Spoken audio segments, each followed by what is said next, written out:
Hello, everyone, and welcome to the Sustainable Finance Podcast. My name is Paul Ellis, and I'm your host for these programs about developments in this fast-growing industry. Demystifying ESG metrics and navigating where the pain points for private companies are coming from in identifying and measuring these metrics is crucial to Novata's success in its work with venture capital and private equity firms, as well as their portfolio companies. So we've invited two experts with firsthand experience and insights to join us for this discussion. Charlie Mahoney is head of U.S. sales at Novata, and Simone Wren is ESG and Sustainability Director at New Relic.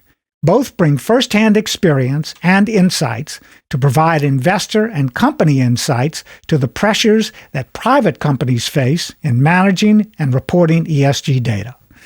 Hello, Charlie and Simone, and welcome to the Sustainable Finance Podcast. Thanks for having us, Paul.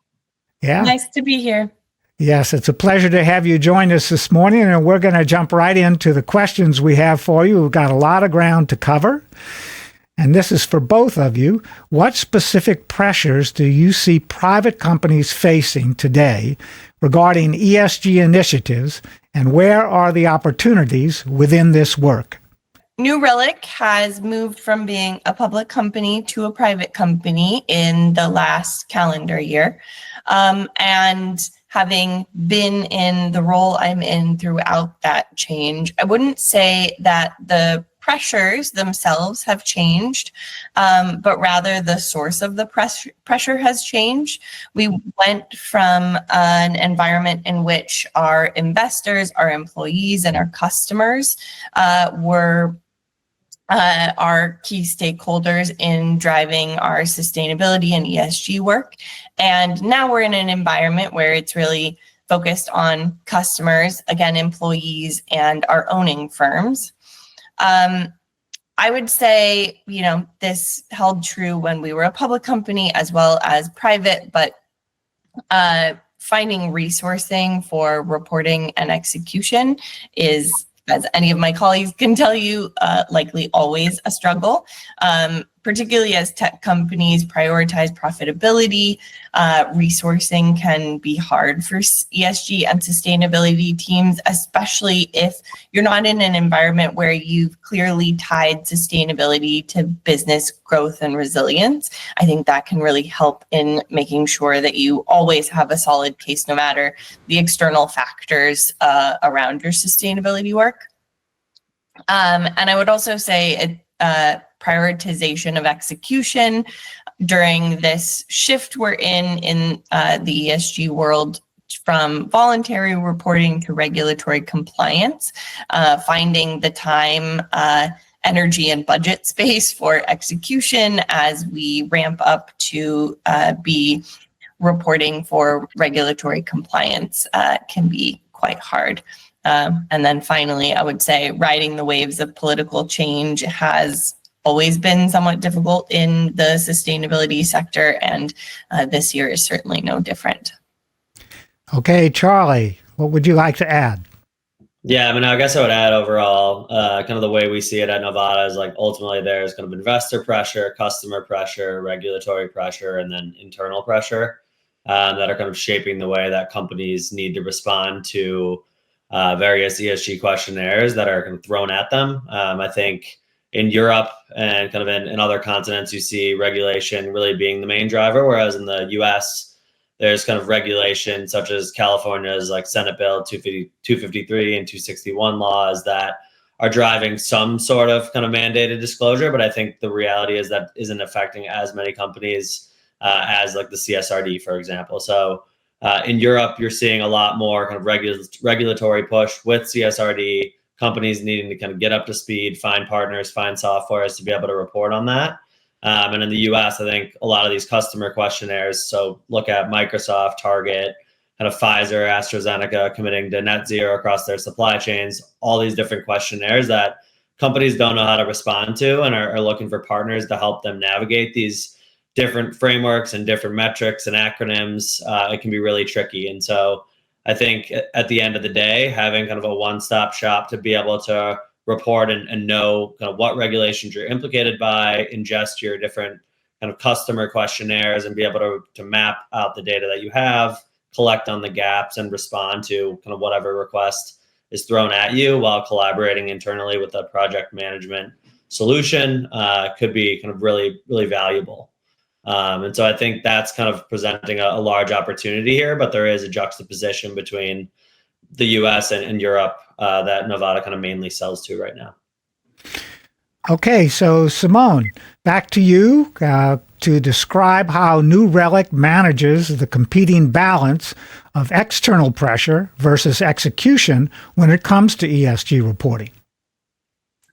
Well, I would say they are actually complementary in terms of moving our ESG work and our strategy forward, and complementary in terms of developing efficient process, but certainly competing in terms of my time and attention. I would say I've been able to find the places where external pressure and execution are complementary and I've been able to focus my attention there. For example, I use reporting and stakeholder requests as helpful guidance for areas where we want to progress our disclosures and progress our internal programs. I'd also say, New Relic's customers are under increasing pressure to comply with regulation and their own stakeholder requests, of course. And as is the goal, that pressure trickles down to us. So I use that stakeholder input to determine which voluntary disclosures to select. You really can't do them all, especially right now, as we're in a time of what I would say is sort of wild proliferation of standards. So that's been the way that I've found my way through. Okay. So now this is for both of you. And Charlie, let's start with you.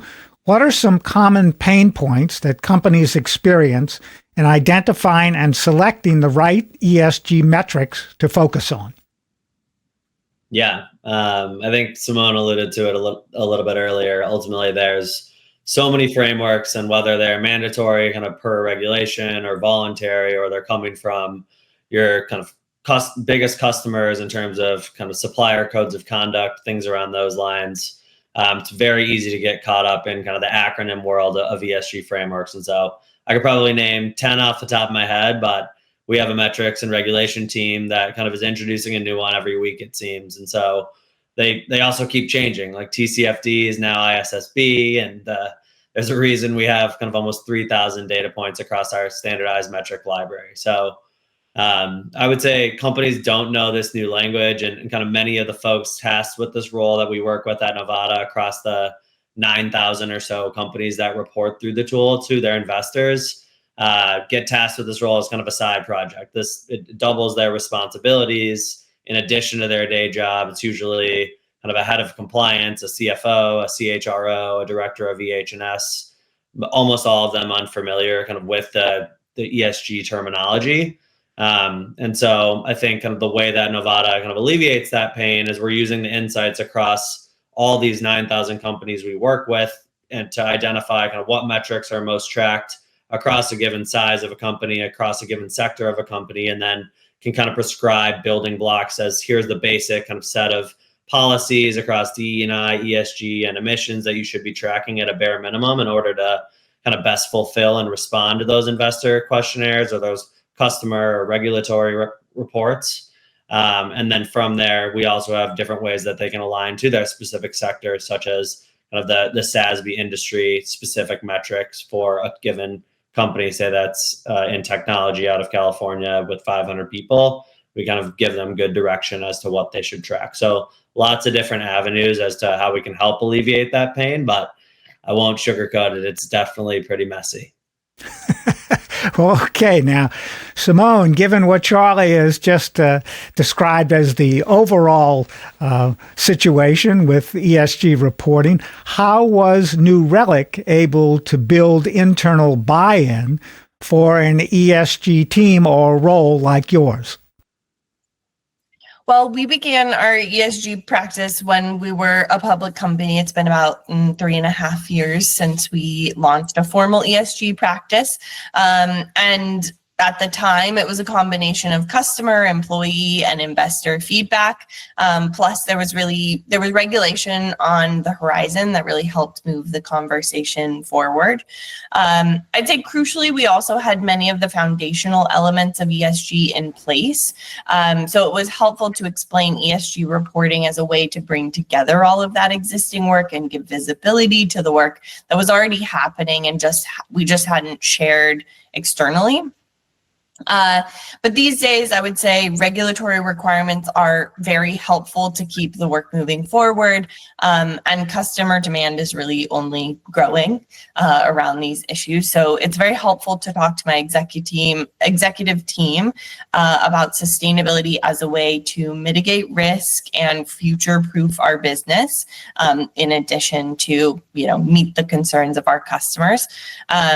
It's a way to improve cost effectiveness. I'd say smart spending initiative and carbon cutting initiatives can often go hand in hand, like in the world of business travel.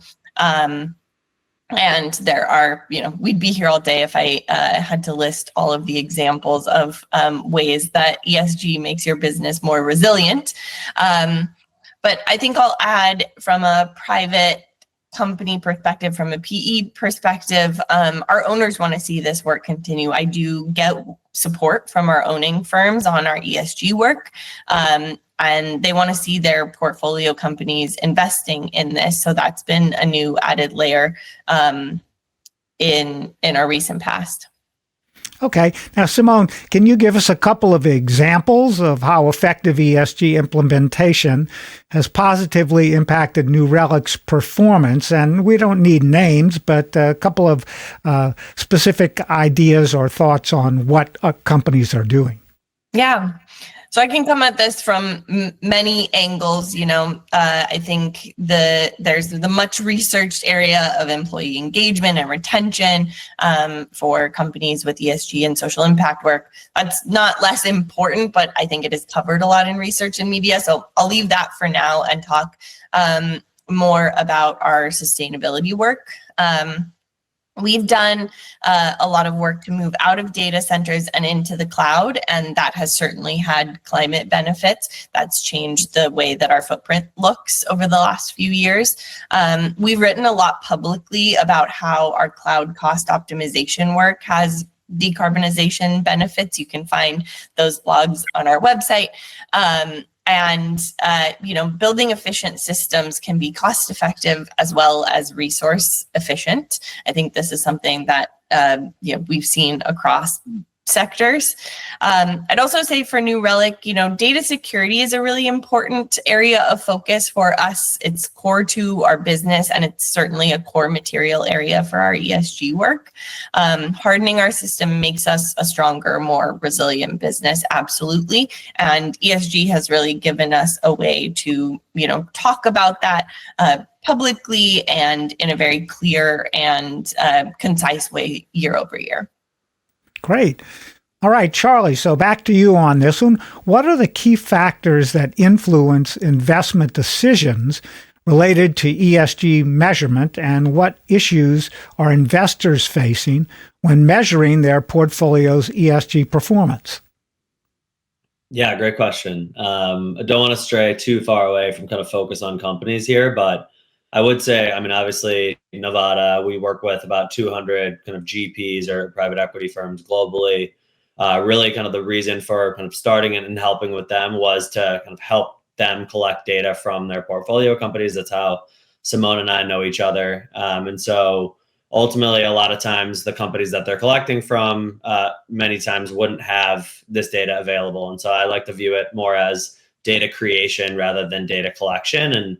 And ultimately, these investors are asking a lot of these questions because they believe there's alpha, or they believe there's opportunity in kind of creating value from various ESG programs, whether it's risk mitigation or cost reductions across their portfolio companies. But B, a lot of their investors are asking for this. And so there's regulatory pressure out of Europe with things like SFDR that are driving investors to kind of align and collect certain metrics. But I think at the end of the day, a lot of the LPs and a lot of the bigger kind of institutions, pensions, endowments, foundations are looking to kind of put their money to work outside of just purely financial returns and want their investments to be able to kind of show that across the board. And so with the investors, I think we've seen them come a long way from just checking the box to really embracing ESG and wanting to kind of set their portfolio companies up on glide paths to improve year over year with ESG maturity and reduce emissions and increase employee engagement, which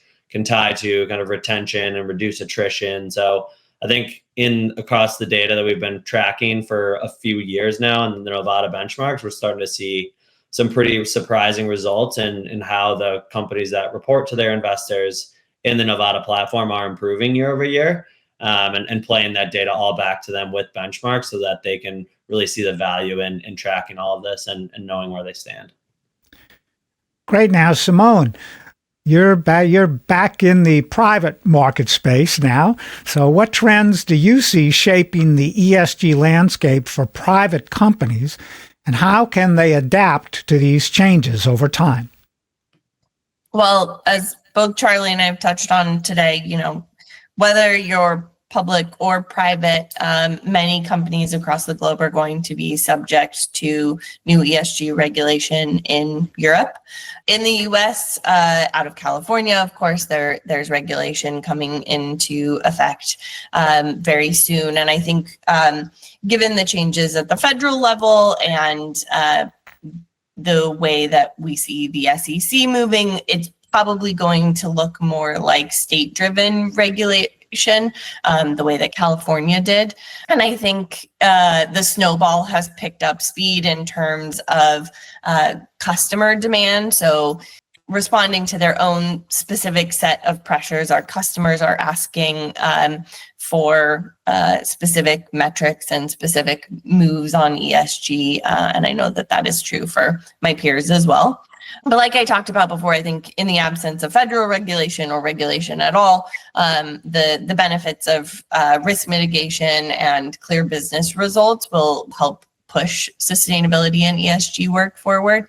And specifically as it relates to being a private company, I think I've seen an encouraging trend with the PE firms that own New Relic, really driving cross-portfolio collaboration. I think with the resource constraints come innovative approaches to finding ways to share data and process and learning across the portfolio. And it's been a new way that we've been able to approach this work since becoming private. Okay, so now we don't have this question set up on the program, but how is the relationship with Novata supportive of what you and your company are doing? I would say that getting requests from our PE firms to report our data through platforms like Novata helps, again, consolidate or clarify which metrics are most important to us and helps me make the case internally for moving this work forward and increasing our disclosure, increasing the maturity of our programs. Terrific.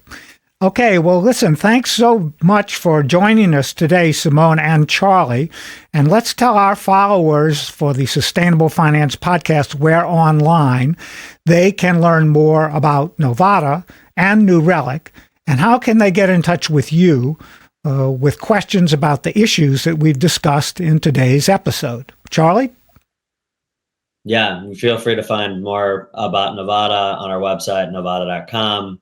Always happy to engage over email if you want to shoot me a note at charlie.mahoney@novata.com, or please reach out on LinkedIn. More than happy to discuss there as well. All right, Simone, and for New Relic? For New Relic, you can find all the information about our ESG programs and practices and goals on newrelic.com/ESG. You can find me at ESG@newrelic.com or on LinkedIn at Simone Wren. Always happy to nerd out with fellow sustainability professionals or enthusiasts. Okay, great. Well, thanks very much, Simone and Charlie, for joining us today in this episode of the Sustainable Finance Podcast. And a reminder to our followers to join us again next week for another episode. I'm Paul Ellis, and this is the Sustainable Finance Podcast.